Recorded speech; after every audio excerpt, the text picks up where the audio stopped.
Aquí está. ¿Dividió Martín Lutero la iglesia? Algunos dicen que sí, algunos dicen que no. Bueno, ¿cuál es mi respuesta? La respuesta es, no se puede dividir una iglesia que ya estaba dividida. Recordemos que Martín Lutero lo que buscaba era una reforma, traer luz. Y cuando se levanta este monje por mandato del Papa Johann Texel, estaba vendiendo indulgencias. ¿Para qué? Para construir la Basílica de San Pedro. Martín Lutero, siendo un monje agustiniano, una persona con mucho celo por las escrituras, con mucho celo por la verdad, lamentablemente fue atacado y fue calumniado en aquel momento, ya que Martín Lutero escribió 95 tesis. Esas tesis fueron previamente colgadas en la Catedral de Wittenberg, Alemania. Cuando esas tesis son clavadas, el pueblo se empieza a enterar y se empiezan a enterar los feligreses de la iglesia, y también se enteró el Papa, y escriben una bula del Papa a Martín Lutero para que éste se retractara. Martín Lutero no quiso retractarse porque Martín Lutero presentaba ahí las evidencias de lo que hacía el Papa. Hay una parte donde dice, ¿por qué no el Papa manda, en vez de mandar a construir en la Basílica de San Pedro en Roma con su propio dinero, usa el dinero de los pobres creyentes? Entonces Martín Lutero lo que quería traer era un despertar a la iglesia, ya que la iglesia se ha metido en un oscurantismo religioso y lamentablemente muchos habían sido atrapados por huecas filosofías y falsas enseñanzas, como la venta de indulgencia. La iglesia católica desde ese periodo comenzó a vender indulgencia, a vender la salvación, es decir, por tantas monedas que echabas o dabas de ofrenda a Johann Texel, esa persona decía que salía un alma de purgatorio.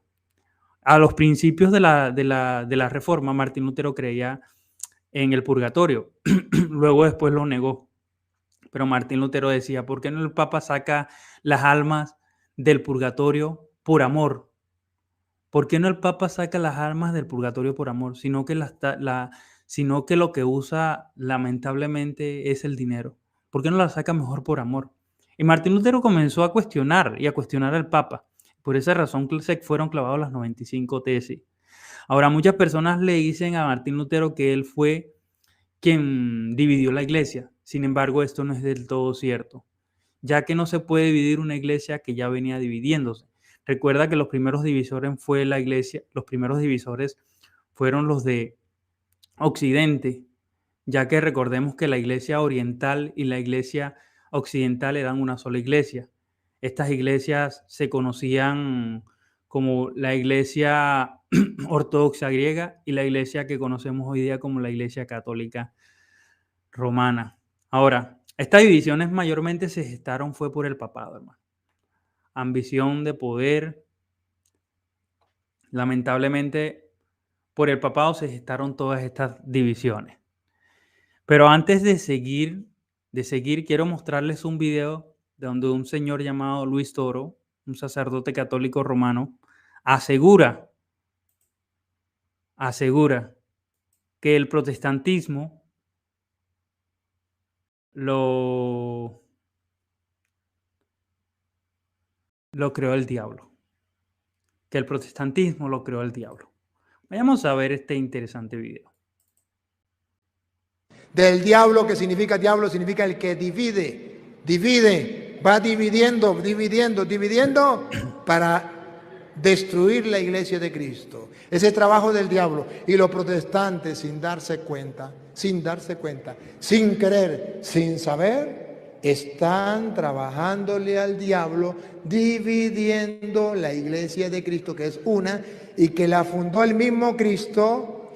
Escuchen lo que dice. Escuchen nuevamente Sin querer, para que vean el contexto. Sin saber, están trabajándole al diablo, dividiendo la iglesia de Cristo, que es una, y que la fundó el mismo Cristo, y que fue una sola hasta el año 1520, que los protestantes, sin saberlo, están trabajando para el diablo, dividiendo la iglesia, que era una sola. y que en el año 1520 dividió la iglesia Martín Lutero, que era una sola. Escuchen. Llegó Martín Lutero, padre de los protestantes, el día del diablo, 31 de octubre, día de Satanás, y funda a los protestantes. 31 de octubre, día de Satanás, y funda a los protestantes. O sea, según este señor, Martín Lutero fue el primer divisor que era una sola iglesia. Escuchen lo que dice. Martín Lutero fue el primer divisor que era una sola iglesia. Sin embargo, esto no es cierto, hermano. Esto no es cierto. Y estas personas le mienten al pueblo, le mienten a su gente, le mienten a sus feligreses, y muchas personas que son focas lo aplauden. Lo aplauden y dicen, wow, padre, eso no lo sabía. Eso no lo sabía, padre. Estamos en la única y verdadera iglesia fundada por Cristo. Estamos en la única y verdadera iglesia fundada por Cristo. Sin embargo, ¿qué tan cierto es esto? ¿Qué tan cierto será esto? Bueno, sigamos. ¿Qué tan cierto es esto? El Papa Bonifacio VIII, después del cisma de Oriente del siglo XIII, declaró lo siguiente. Aquí está. Papa Bonifacio VIII dice, nosotros declaramos, decimos, definimos y pronunciamos que es absolutamente necesario para la salvación de toda criatura humana el estar sometido al romano pontífice. Esto lo dijo el Papa Bonifacio VIII. Ahora, díganme ustedes, ¿dónde dice esto las Escrituras? No dice las Escrituras que tenemos un solo Dios y un solo mediador entre Dios y los hombres. No dice las Escrituras en el libro de Hechos 4:12 que no hay otro nombre dado a los hombres en el cual podamos ser salvados, sino solamente en el nombre de Jesucristo. No dice eso las Escrituras. ¿O es que yo estoy leyendo otra Biblia? Díganmelo ustedes, hermano. ¿O es que yo estoy leyendo otra Biblia? Porque estos señores se adjudicaron el poder supremo sobre la iglesia y lamentablemente muchas personas le creen. Pero mira lo que dijo el Papa Bonifacio. Ahora, esto no solamente lo dijo el Papa Bonifacio, sino que muchos papas a lo largo de la historia lo han dicho, ya que por la megalomanía de querer adjudicarse el título de Papa Universal, han querido como que decir, bueno, ahora nosotros nos vamos a adjudicar el poder absoluto para que las personas estén sujetas a nosotros y puedan ser salvadas. Esto es algo completamente contrario al cristianismo. Esto es algo completamente contrario a la fe. Vayamos a ver lo que dice otro papa. Papa Pío XI dice lo siguiente. El papa es tan grande en dignidad y tan exaltado que no es un simple hombre, sino que es como si fuera Dios y el sustituto de Dios. Hermano, esta declaración tristemente ha influenciado sobre muchas personas y lamentablemente tienen al Papa como si fuera Dios. El Papa es cátedra, dice algo, no se equivoca, es infalible, etcétera, etcétera. Lamentablemente, muchas personas creen esto y aplauden al Papa como foca. El Papa dice algo y lo aplauden como foca. Esto es una blasfemia. Este señor es un blasfemo de primera clase. Un blasfemo. ¿Qué dice Gálatas 1:6 en adelante? Que si nosotros o un ángel del cielo predicamos otro evangelio, que le caiga la maldición de Dios. ¿Y qué está haciendo el Papa aquí? ¿Qué está haciendo el Papa? Blasfemando contra Dios. Blasfemando, hermano. Esta es una blasfema directamente del sepulcro del infierno, desde lo más profundo del infierno. Esto no es nada de cristocéntrico. Veamos otra declaración de otro papa. Papa Pío V dice, el Papa y Dios son lo mismo. ¡Wow! ¡Qué blasfemia! ¡Qué blasfemia, hermano! Mira hasta dónde han llegado estos tipos. Mira hasta dónde han llegado estos señores. Mira hasta dónde han llegado esos señores para decir que el Papa y Dios son lo mismo. Por lo tanto, tiene todo el poder en el reino, en el cielo y en la tierra. ¡Wow! Tiene todo el poder en el cielo y en la tierra. Hermano, mira la megalomanía. Mira la locura hasta donde han llegado estos tipos por querer adjudicarse el poder. Mira. Veamos otro ejemplo, otro papa. Dice el sacerdote Belarmino sobre los papas, dice lo siguiente. Todos los nombres que en las escrituras se aplicaron a Cristo son aplicables al papa. Wow, hermano.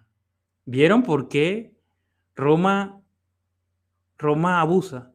¿Vieron por qué la megalomanía, la forma como ellos se expresan y usan ciertos términos son condenables, hermano? Son condenables con las escrituras. Mira lo que dice. Todos los nombres que en las escrituras se aplican a Cristo son aplicables al Papa. Hermano, díganme si esto no es una locura. Díganme si esto no es condenable, hermano. Pero ahora, ¿quiénes fueron los únicos que usaron estos títulos así como que se creen el gran Papa? Se creen el grande. ¿Quiénes fueron los únicos que usaron esto? En primer lugar, los primeros que usaron esto, el primer que usó esto fue Satanás. En segundo lugar, lo usaron los sumos pontífices, los emperadores romanos, que se creían los sumos pontífices, Dios en la tierra. Ellos fueron los únicos que usaron estos títulos. Pero hoy día, ¿quiénes lo usan? La Iglesia Católica Romana. ¿De qué manera? En sus papas. Se creen hasta Dios en la tierra. Se creen hasta Dios en la tierra. Y mucha gente le sigue, mucha gente le cree, mucha gente sigue engañado, aplaudiendo como foca a este señor, al Papa. Veamos una declaración impactante y es lo mismo que hace el Papa. Bueno, veamos otra declaración sobre el Papa. Dice, tú eres el pastor, tú eres el médico, tú eres el guardián, tú eres el labrador. Finalmente eres otro Dios en la tierra. Hermano, o sea, el Papa es otro Dios en la tierra. Imagínense la megalomanía. Imagínense la blasfemia. Imagínense, hermano. Imagínense. Díganme si esto no es condenable en las Escrituras. Díganme. Y estoy leyendo esto porque quiero ponerlos en contexto de la división que hubo en el año 1517. No fue en el año 1520, como dice este señor Neófito del Toro, sino en el año 1517. Ya que se venía gestando una división en el año 1054. Veamos otra declaración. Dice, esto es adjudicado a Satanás. Está en el libro de Isaías 14, 13, 4. Dice, tú que habías dicho en tu corazón, al cielo voy a subir por encima de las estrellas de Dios, alzaré mi trono y me sentaré en el monte de la reunión. En el extremo norte subiré a las alturas del nublado. Me sentaré, me asemejaré al Altísimo. Hermano, todo esto que hace el Papa con su megalomanía, que quiere adjudicarse el poder de Dios, que quiere ponerse en el puesto de Dios, todo esto es lo que hizo Satanás cuando hubo la rebelión en el cielo. Lo mismo, hermano, lo mismo. ¿Quién fue el primer divisor, hermano? ¿Quién fue el primer divisor? El Papa. El Papa fue el primer divisor en la tierra con la iglesia. Y se los voy a mostrar ahorita con sus propios documentos y se los voy a mostrar también con lo que dice la propia iglesia oriental, la propia iglesia ortodoxa griega. Se los voy a mostrar, se los voy a mostrar. Pero ¿quién fue el primer divisor en el cielo? Satanás. ¿Qué quería hacer Satanás? Subir al cielo, a las alturas del nublado, del cielo, a asemejarse, semejante al Altísimo. ¿Y qué es lo que hacen los papas? ¿Qué es lo que hacen los papas, hermano? Díganme, díganme. Dígame esta declaración. Finalmente tú eres otro Dios en la tierra.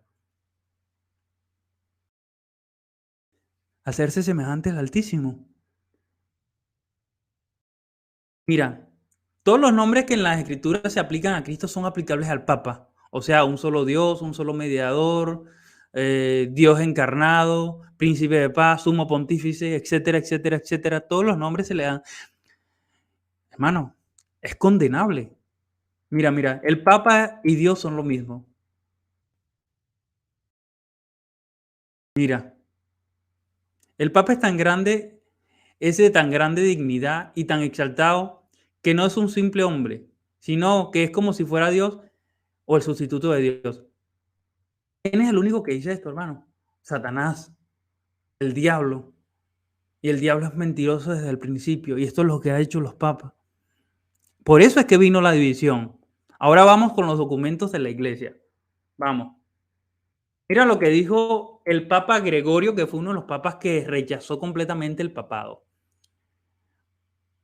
O sea, pero algo que debemos entender es que la palabra papa también se usaba para el obispo de Alejandría, el obispo de Constantinopla y los demás patriarcados de aquel momento, en el siglo IV, V en adelante. Era un título como que de un padre, de un amigo, de alguien diferente, no como se usa hoy megalómanamente, porque este título se empezó a usar ya en el siglo IV. No se usa como se usa en la Iglesia Católica Romana, con esa anarquía y queriendo gobernar sobre todos. Mira lo que dijo Gregorio el Magno, Ahora digo con confianza que todo el que se llama a sí mismo o desea ser llamado sacerdote universal es en su exaltación el precursor del anticristo, porque se coloca orgullosamente a sí mismo por encima de todos y por el orgullo es inducido al error, porque como malvado desea aparecer por encima de todos los hombres. Por lo tanto, todo el que aspira a ser llamado único sacerdote se exalta a sí mismo por encima de todos los demás sacerdotes. ¡Wow! ¡Qué declaración, hermano! Mira lo que dice. El que se llama a sí mismo o desea ser llamado sacerdote universal es en su exaltación el precursor del anticristo, porque se coloca orgullosamente a sí mismo por encima de todos. Hermanos, ¿qué ha hecho el Papa? Mira, esto fue condenado, esto lo condenó Gregorio el Magno porque ya los papas, pero mayormente Roma, por tener una primacía de honor, quería ¿qué? Adjudicarte y tener y gobernar sobre todos. Decía, a Pedro fueron dadas las llaves. Ahora, Pedro debería ser el gobernante de la iglesia, según la lógica de algunos, y mayormente los obispos de Roma. ¿Y qué hizo Gregorio el Magno? Condenó, lo llamó precursor del anticristo. Lo llamó precursor del anticristo. Ahora veamos la declaración que hace otro cristiano llamado Cipriano de Cartago, que vivió en el siglo II, siglo III.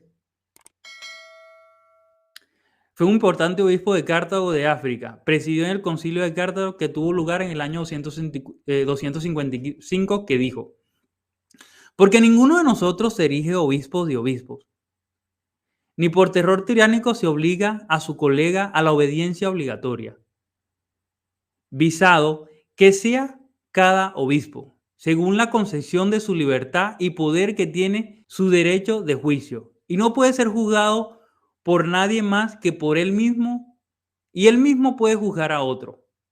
Pero esperemos todos los juicios de Dios, todos los juicios de nuestro Señor Jesucristo, que es el único que tiene el poder para nombrarnos en el gobierno de su iglesia y para juzgarnos en nuestra conducta en ella. Hermano, un cristianismo diferente, porque ninguno de nosotros se erige obispo de obispo. Ahora, ¿por qué Cipriano de Cartago, y esto se lo dijo en su discusión con un papa? ¿Por qué Cipriano le dijo esto? ¿Saben por qué le dijo esto? Porque ya comenzaba en el siglo III queriendo como que decir, bueno, yo soy el sucesor de Pedro, creo que soy el más importante, tengo las llaves y voy a gobernar sobre toda la iglesia. Sin embargo, muy claro se lo dijo Cipriano de Cartago, porque ninguno de nosotros se erige obispo de obispo. Ninguno de nosotros se erige obispo de obispo. Ninguno. Ninguno se erige obispo de obispo. Ahora, mira aquí, miremos ahora lo que dice el historiador y erudito y sacerdote católico, el doctor George T. Dennis. Este es un historiador y erudito católico. Esto no es ningún protestante, como que muchas personas van a decir, no, pero tú estás hablando por el protestantismo. Bueno, sí, estoy hablando por el protestantismo, pero estoy dándote evidencia de lo que dijeron aún los propios teólogos católicos romanos. Entonces aquí es donde vamos a hablar de la división. Primero quise darle un contexto de que el Papa siempre ha querido como adjudicarse ese poder político, ese poder universal sobre la Iglesia, ese poder para gobernar sobre los demás. Sin embargo, vemos claramente que no había un obispo de obispo, sino que todos eran siervos. Ahora, eso Cipriano de Cartago, antes de comenzar a leer el doctor Dennis, antes de empezar a leer el doctor Dennis, vamos a ver lo que dicen las escrituras. Vamos a ver lo que dicen las escrituras. Mira. Jesús jamás nombró un papa.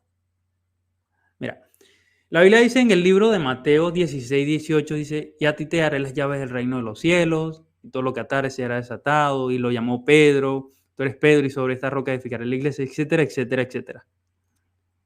Pero si Jesús hubiera nombrado a Pedro el primer papa, no lo hubiera dicho eso. No lo hubiera dicho eso. No lo hubiera dicho. Entonces, mira lo que le dijo eso. Entonces Jesús llamándolos dijo, ¿sabéis que los gobernantes de las naciones se enseñorean de ellas y los grandes ejercen sobre ella potestad? Y después sigue diciendo, mas entre vosotros no será así, sino que el que quiera hacerse más grande entre vosotros será vuestro servidor. Qué diferente, ¿no? Qué diferente. Tiene que hacerse el servidor de todos, de todos. No era que Dios nombró a Pedro y luego le dijo, Pedro, tú vas a ser el príncipe y el gobernante de la iglesia. No, no le dijo eso. No le dijo eso, porque entonces Jesús se iba a contradecir después. O sea, entonces Jesús se contradijo. Si Jesús nombra a Pedro el Papa y luego le dice, mas entre nosotros no será así de que los gobernantes se enseñorean y quieren el poder universal y quieren el poder global, luego Jesús le dice esto. ¿Por qué? Porque no era así. No era como Roma dijo. Ahora, sigamos. El doctor Jorge T. Dennis, historiador y erudito sacerdote católico, dice lo siguiente. Vamos a ver lo que dice el doctor Dennis. Dice lo siguiente.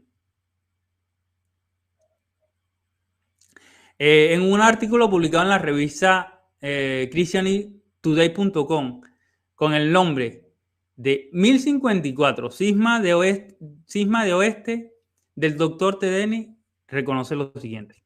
Dice, ¿quién causó el cisma? ¿Qué causó el cisma? No fueron las excomuniones del año 1054, ni las diferencias teológicas, disciplinarias o litúrgicas, ni los concilios políticos o militares.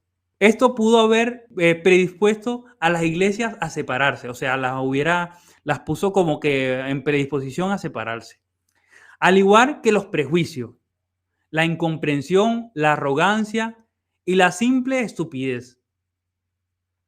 Más fundamental quizás fue la forma en que cada iglesia llegó a percibirse a sí misma. O sea, cada iglesia se percibía a sí misma. ¿Qué sucede? De que ya este historiador está admitiendo de que antes de Lutero, de que en el cisma del 1054 ya había no una iglesia, no un sistema de pensamiento, sino dos sistemas de pensamiento entre Oriente y Occidente, que luego de la separación vinieron a ser la Iglesia Católica Romana y la Iglesia Ortodoxa Griega. Ahora, dice, la reforma del siglo XI en la Iglesia Occidental exigía el fortalecimiento de la unidad papal, lo que hizo que la Iglesia se volviera más autocrática y centralizada. Basándose en su sucesión de Pedro, el Papa afirmó en su jurisdicción directa sobre toda la Iglesia, tanto en Oriente como en Occidente. O sea, ahí está hablando del pontífice romano, ahí está hablando del patriarca de Roma, porque estaba el patriarca de Roma y el patriarca de Constantinopla. Pero el patriarca de Roma siempre quiso tener el poder. Pero sigamos leyendo. O sea, estas iglesias siempre habían gozado de autonomía de gobierno y rechazaban las pretensiones papales de dominio absoluto. La iglesia oriental rechazaba el dominio absoluto del Papa. O sea, pero ninguna de las partes escuchaba realmente a la otra. Ni la iglesia oriental escuchaba a la occidental, ni la iglesia occidental escuchaba a la iglesia occidental. Sin embargo, en su segunda mitad del siglo XII, aumentaron las fracciones entre los grupos, causadas no tanto por el enfrentamiento religioso como por las diferencias políticas y culturales. En el año 1182 estallaron violentos disturbios antilatinos en Constantinopla. ¿Quién hizo esto? La Iglesia Católica Romana, por mandato del Papa, atacó Constantinopla. Y en el año 1204, los caballeros de Occidente asaltaron brutalmente la propia Constantinopla. Lo está reconociendo el propio historiador católico. ¿Qué pasa? Asaltaron brutalmente y saquearon todo. Dice, la tensión se aceleró. En el año 1234, cuando los eclesiásticos griegos y latinos se reunieron para discutir sus diferencias, era evidente que representaban a iglesias diferentes. Ya se dividió en el año 1234 por completo, pero ya había una división en el año 1054. Ahora, también vamos a ver lo que dice la Iglesia Ortodoxa Griega. ¿Qué pasa? Este historiador católico romano, este señor, está reconociendo claramente que la Iglesia fue dividida por pretensiones papales. Fue dividida gracias al Papa. Gracias al Papa, señores. Gracias al Papa. El Papa es el causante de que la Iglesia hoy día esté como esté. El Papa. No hay otro culpable, hermano. No hay otro culpable. Gracias a las pretensiones papales. Y esto lo dice la misma Iglesia Ortodoxa Griega. Mira lo que dice la Iglesia Ortodoxa Griega. Mira lo que dice la Iglesia Ortodoxa Griega.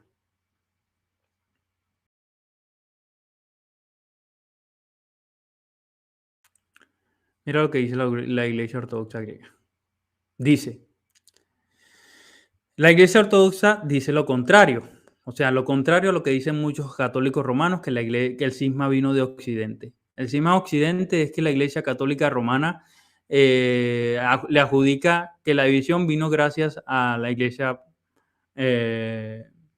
oriental, o sea, la Iglesia Ortodoxa griega. Sin embargo, como ya hemos visto, hermano, que la división fue por gracias a la Iglesia occidental, que es la Iglesia Católica Romana. Dice, contrariamente a lo que afirman algunos historiadores, el cisma es realmente de Occidente, ya que fue la Iglesia romana la que se separó de la comunión de la fe de las iglesias hermanas. De hecho, la Iglesia de Roma, gracias a las fracciones esencialmente políticos, a la ambición de poder temporal del desarrollo de la Edad Media, de la doctrina del papado, un título que, por cierto, dado a los patriarcas de Roma y de Alejandría. Y esto es cierto. A los primeros cristianos se le dio este título, pero era un título de honor. No era un título como que era un sacerdote universal ni nada por el estilo. Como último, y luego como único recurso de la materia de fe. Ahora bien, esto era y es y será completamente ajeno a la tradición de la Iglesia, de los apóstoles y de los mártires, y de los santos y de los 7 concilios ecuménicos. ¿Qué pasa? Que la Iglesia Ortodoxa griega simplemente cree en 7 concilios ecuménicos. La Iglesia Católica Romana tiene como 21 concilios, creo. Sigamos leyendo. Toda esta divergencia de puntos de vista entre Roma, que se consideraba la única poseedora de la verdad y de la autoridad, y de las otras iglesias hermanas que deseaban permanecer fieles al espíritu de la tradición heredada de los apóstoles, finalmente desembocó en los trágicos acontecimientos de 1054, de 1204, el 16 de julio de 1054. Los legados del Papa de Roma entraron en la catedral de Santa Claus, capital del imperio, poco antes del comienzo de la Sagrada Liturgia, y colocó en el altar una bula excomulgando al patriarca de Constantinopla y a todos sus fieles. Esta separación oficial, decidida por la Iglesia romana, se confirmaría en el año 2204, con los cruzados que se decían cristianos, asaltaron Constantinopla y saquearon, introdujeron a las prostitutas que trajeron consigo al santuario del santo, sentaron a una de ellas en el trono del patriarca, destruyendo el iconostasio y el altar que eran de plata. Y lo mismo sucedió en todas las iglesias de Constantinopla. ¿Quién dividió la iglesia, hermano? ¿Quién dividió la iglesia? Roma. ¿Por qué? Poder político, poder universal, y es lo mismo que hizo Satanás, que vimos anteriormente. ¿Por qué? Por presunción papal. ¿Por qué? Por megalomanía. Aún así se atreven a decir estos desvergonzados, se atreven a decir, no. La iglesia protestante, Martín Lutero dividió la iglesia. Martín Lutero dividió la iglesia. Mira, hermano, escuchemos otra vez a este señor. Escuchemos otra vez a este desvergonzado. Mira lo que dice. Protestantes sin darse cuenta, sin querer, sin saber, están trabajándole al diablo, dividiendo la iglesia de Cristo, que es una, y que la fundó el mismo Cristo, y que fue una sola hasta el año 1520, que llegó Martín Lutero, padre de los protestantes, el día del diablo, 31 de octubre, dice cuenta, sin querer, sin saber. Ese trabajo del diablo, y los protestantes sin darse cuenta, sin querer, sin saber, están trabajándole al diablo, dividiendo la iglesia de Cristo, que es una, y que la fundó el mismo Cristo, y que fue una sola hasta el año 1520, que llegó Martín Lutero, padre de los protestantes, el día del diablo, 31 de octubre, día de Satanás, y funda a los protestantes. Qué risa, ¿no? Qué risa con este señor, ¿verdad? Ignorante, que no sabe ni siquiera que hubo un cisma de Oriente, que no sabe ni siquiera que hubo una división, que no sabe aún que esta iglesia que se venía dividiendo, que ya estaba fragmentada muchos siglos antes de que Martín Lutero se levantara, ya habían divisiones, ya habían diferencias en creencias, en muchas creencias, hermano. Por ejemplo, hermano, vayamos a ver. Por ejemplo, miramos aquí las grandes diferencias. Por ejemplo, aquí se ve bien, muy claro. Vamos a ponerlo. Aquí se ve muy claro, hermano. Aquí se ve muy claro. Por ejemplo, la Iglesia Católica Romana solamente adapta 21 concilios. mientras que la Iglesia Ortodoxa griega adapta 7 concilios. O sea, 21 concilios contra 7 concilios. Mira lo que dice la Iglesia romana. El obispo de Roma tiene el poder universal y supremo sobre todas las demás iglesias. Sin embargo, la Iglesia Ortodoxa simplemente no admite papa universal, simplemente patriarca que son jurisdiccionales desde su propia iglesia, de sus propias catedrales. La Iglesia Católica Romana. El Papa y el Obispo de Roma es infalible en materia de fe, es decir, hablando escatedramente. Sin embargo, en la Iglesia Ortodoxa no admiten la infalibilidad papal. La Iglesia Católica Romana. Existe el purgatorio. No hay purgatorio en la Iglesia Ortodoxa. La Iglesia Católica Romana. La existencia del limbo. Bueno, aunque esta existencia del limbo parece ser que fue eliminada, entre comillas. No hay limbo en la Iglesia Ortodoxa. La Iglesia Católica Romana. Hay existencia de indulgencia, o sea, pagar para ganarte el cielo. Pagar para ganarte el cielo. Sin embargo, en la Iglesia Ortodoxa no admiten la existencia de indulgencia. La Iglesia Católica Romana, el dogma de la Inmaculada Concepción. Sin embargo, la Iglesia Ortodoxa griega no cree en este dogma de la Inmaculada Concepción. Creen que María fue concebida en estado de pecado original. La Iglesia Católica Romana, la comunión de los fieles solo con pan y hostia, o sea, la cena del Señor en la Eucaristía. O sea, no dan el vino, ellos no dan el vino. Sin embargo, la Iglesia Ortodoxa griega dan el vino y el pan, como debería de ser. Y como dice el apóstol Pablo, que quien come de este pan y bebe de este vino, y dice el Señor también, tiene vida eterna. Sin embargo, estos señores le niegan el vino a sus feligreses. En la Iglesia Católica Romana, la existencia de imágenes talladas en los templos. Sin embargo, en la Iglesia Ortodoxa griega solamente admiten íconos, o sea, no imágenes talladas, simplemente imágenes representativas diferentes, íconos. En la Iglesia Católica Romana, el bautismo es por aspersión. Sin embargo, en la Iglesia Ortodoxa griega, el bautismo es por inmersión. O sea, unos le echan un poquitico de agua, el otro lo sumergen. La Iglesia Católica Romana rechaza la canonicidad de tercera, cuarta de Macabeo, tercera y cuarta de Esdras, la oración de Manasés y el Salmo 151. Sin embargo, la Iglesia Ortodoxa griega considera canónicos todos estos libros rechazados por los romanos. En la Iglesia romana, el celibato es obligatorio en los sacerdotes. Sin embargo, en la Iglesia Ortodoxa, los sacerdotes pueden elegir entre el celibato o el matrimonio. En la Iglesia Católica Romana existen 2 juicios, uno individual y el otro general.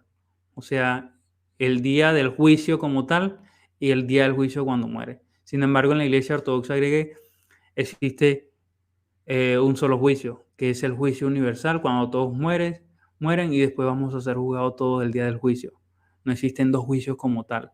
Entonces, estas diferencias entre la Iglesia Católica Romana ya había una división antes que viniera el Martín Lutero y quiso reformar la Iglesia, pero Roma, como siempre, con el poder papal, no quiso que se reformara la Iglesia y formó sus propias doctrinas. ¿Y qué hizo Martín Lutero? Martín Lutero siguió y quisieron matarlo, pero no pudieron y Dios los resguardó.